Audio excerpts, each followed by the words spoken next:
নবীজিকে ইস্তেকবাল জানিয়ে নিয়ে আসার জন্য পাঠাবেন।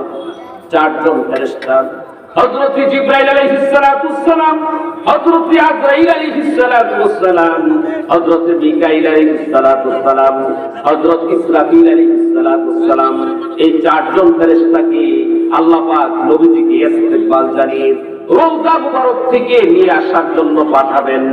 বাকি তিনজনের পক্ষ থেকে হযরত জিবরাইল আলাইহিস সালাতুস সালাম রওজার পাশে দাঁড়িয়ে বিশ্বনবী মুহাম্মদুর রাসূলুল্লাহ সাল্লাল্লাহু আলাইহি ওয়াসাল্লামকে ডাক দিবেন, ইয়া রাসূলুল্লাহ, ইয়া হাবিবাল্লাহ, মেহেরবানি করে রওজা মুবারক থেকে উঠুন।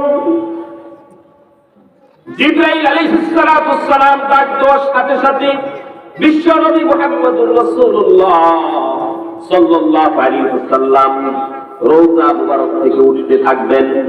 হাদিসের কিতাবের ভিতরে এসেছে বিশ্বনবী মুহাম্মদুর রাসূলুল্লাহ সাল্লাল্লাহু আলাইহি ওয়াসাল্লাম রওজা থেকে যখন উঠতে থাকবেন, রওজা মুবারকের মাটি মুবারক বিশ্বনবী মুহাম্মদুর রাসূলুল্লাহ কপাল মুবারকে লেগে থাকবে।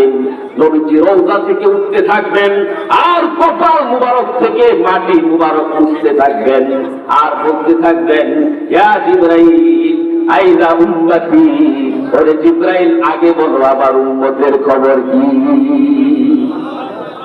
জিবরাইল আগে বলো আমার উম্মতের খবর কি।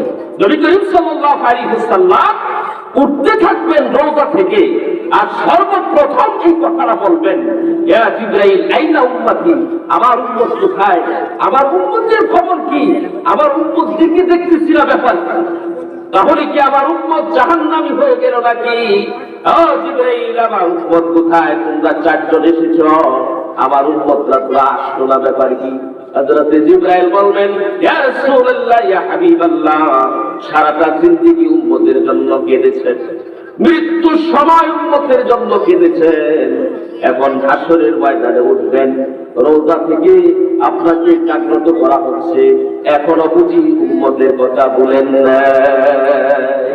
ইয়া রাসূলুল্লাহ, ইয়া হাবিবাল্লাহ, আপনার উম্মত জাহান্নামে যায় নাই, আপনার উম্মত এখনো পর্যন্ত কবরে আছে। হযরত ইসরাফিল আলাইহিস সালাতু সালাম সিংহায় ফুঁক দিবেন, ফুঁক দেওয়ার পরে আপনার উম্মত তারা কবর থেকে জাগ্রত হবে, আরেকবার ফুঁক দিবেন, সকলে হাসরের ময়দানে জামায়াত হয়ে যাবে। এর আগে আল্লাহ রাব্বুল আলামিন আমরা চারজন ফেরেশতাকে আপনাকে হাসরের ময়দানে সর্বপ্রথম ইস্তেকবাল জানিয়ে নিয়ে যাওয়ার জন্য পাঠিয়েছেন। চলুন আমাদের সাথে, চলুন।